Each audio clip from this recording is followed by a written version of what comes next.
আমরা যারা WhatsApp ব্যবহার করি এবং WhatsApp এ আমরা যেগুলো ছবি, ভিডিও কিংবা ডকুমেন্ট আদান-প্রদান করে থাকি, এই ছবি, ভিডিও বা ডকুমেন্টগুলো অটোমেটিক্যালি ভাবে আমাদের ফোনে এসে জমা হয়। আপনি যদি চান এ ধরনের অটোমেটিক্যালি ভাবে ফোনে জমা হওয়া বা অটোমেটিক্যালি ভাবে ডাউনলোড হওয়া বন্ধ করতে, সেক্ষেত্রে আপনি খুব সহজেই বন্ধ করতে পারবেন।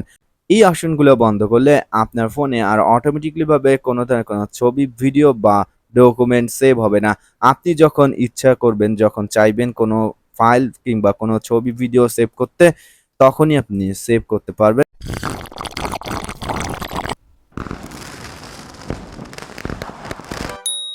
সেটিংসটি করার জন্য প্রথমত WhatsApp এ প্রবেশ করার পর উপরে যে 3 ডট রয়েছে সেখানে ক্লিক করবেন।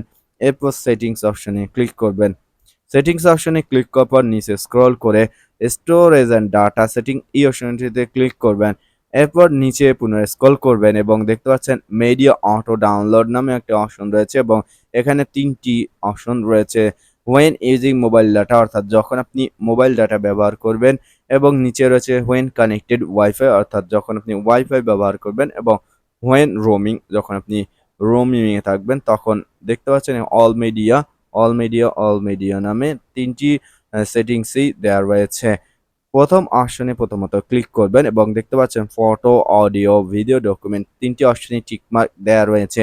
এই অপশনগুলো থেকে জাস্ট আপনি টিক মার্ক উঠিয়ে দিবেন।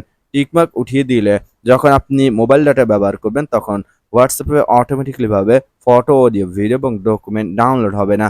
দেন আপনি ওকে অপশনে ক্লিক করবেন।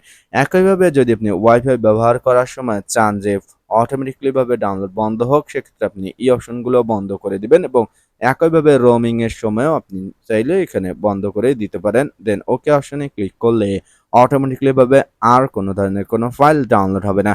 দর্শক, আশা করি যারা WhatsApp ব্যবহার করেন এবং এ ধরনের অটোমেটিক ডাউনলোড থেকে বিরক্ত হচ্ছেন তাদের জন্য এই ভিডিওটি কাজে লাগবে। ভিডিওটি কাজে লেগে থাকলে অবশ্যই একটি লাইক দিতে ভুলবেন না।